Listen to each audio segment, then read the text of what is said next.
Hello, everyone. Welcome to Theory Thursdays, yet another episode. Today, we are going to talk about heuristics. Heuristics are mental shortcuts that help us in our daily decision making. So, let's have a look in detail.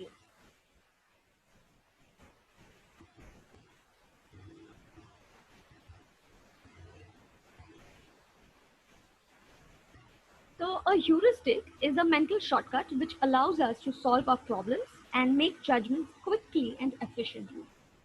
These strategies always shorten our decision making time and allow us to function without constantly stopping to think about our next course of action.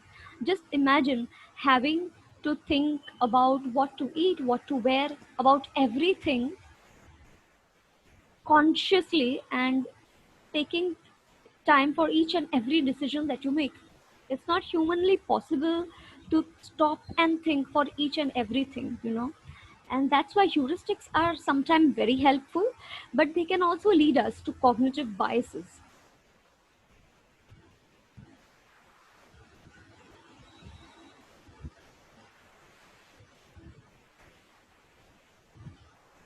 Do heuristics make us more successful?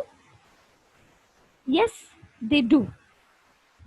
Navigating day to day life requires everyone to make countless small decisions with a limited time frame.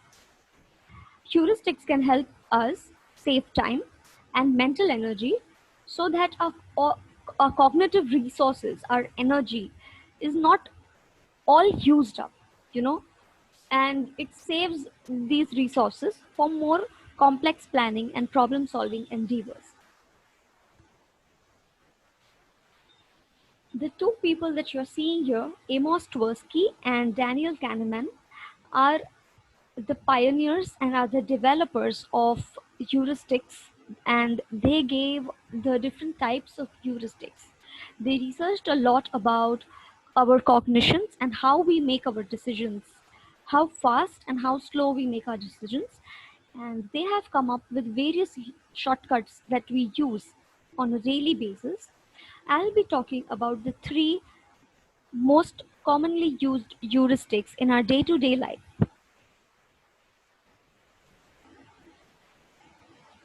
The first one is availability heuristic.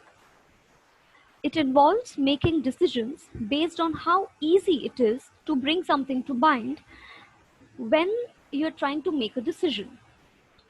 So, when you're trying to decide something, you might quickly remember a number of relevant examples.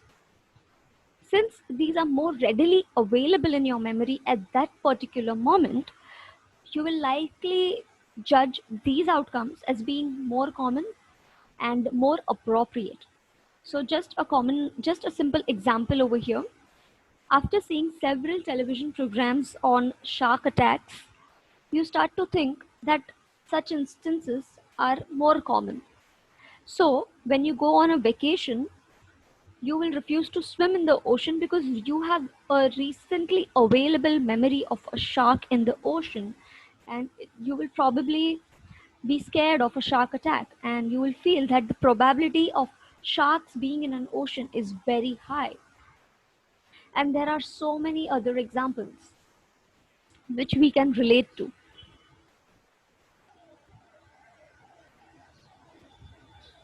Going to the next heuristic, the representative heuristic. This is one heuristic that we use when we are making judgments about people, about situation, about events. So in this particular example, we estimate the likelihood of an event by comparing it to an existing prototype that already exists in our minds.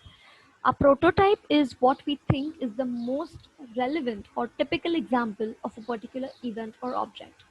As you can see in the picture, after seeing a person with tattoos and scars on his body, how likely are you to judge him as a prisoner or a rash biker or a criminal? Similarly, if I ask you to close your eyes and think of a teacher, what is your image like? A lady in her 30s with a sari or a dress in India, or maybe a professional clothing and a register or a book in her hand, and also maybe specs. And there is a board behind where she might be writing, right? This imagery, this visual that we already have in our mind about people, about professions, about a particular object. Sometimes it might not be the reality, you know. We might judge someone very quickly based on our already existing prototypes. And this, if we stop and think for a while, how many times in the day we judge, how many times and how quickly do we judge? So maybe we could just take a moment and try to relate it with reality and not based on our own prototypes. Next is the affect heuristic. Affect means mood. So the affect heuristic involves making choices that are influenced by emotions that a person is experiencing at that particular moment. So you are more likely to see decisions as having benefits and lower risk when you are in a positive mood, when you are happy. And if you are in a negative mood, if you are not happy, if you are angry or sad, it will lead you to focus on the downsides of a decision rather than the benefits. So, you know, we all have experienced this.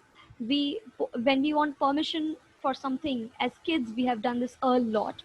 We ask our parents for permission to go out or to buy something. We make sure that we are in a good mood. Why? We do, like, we can relate it so relate with it so well, right? So this that was the affect heuristic. So we spoke about three different shortcuts that we use. One is availability. Just because a particular thing is available easily, we feel that it is accurate.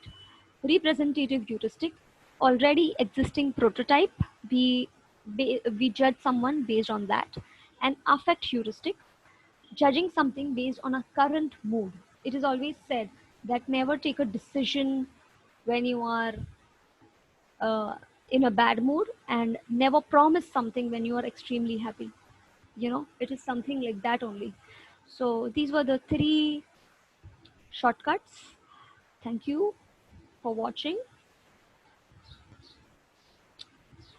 um, I hope you enjoyed this session, and today we spoke about these heuristics and how quickly sometimes we make decisions without rationalizing them.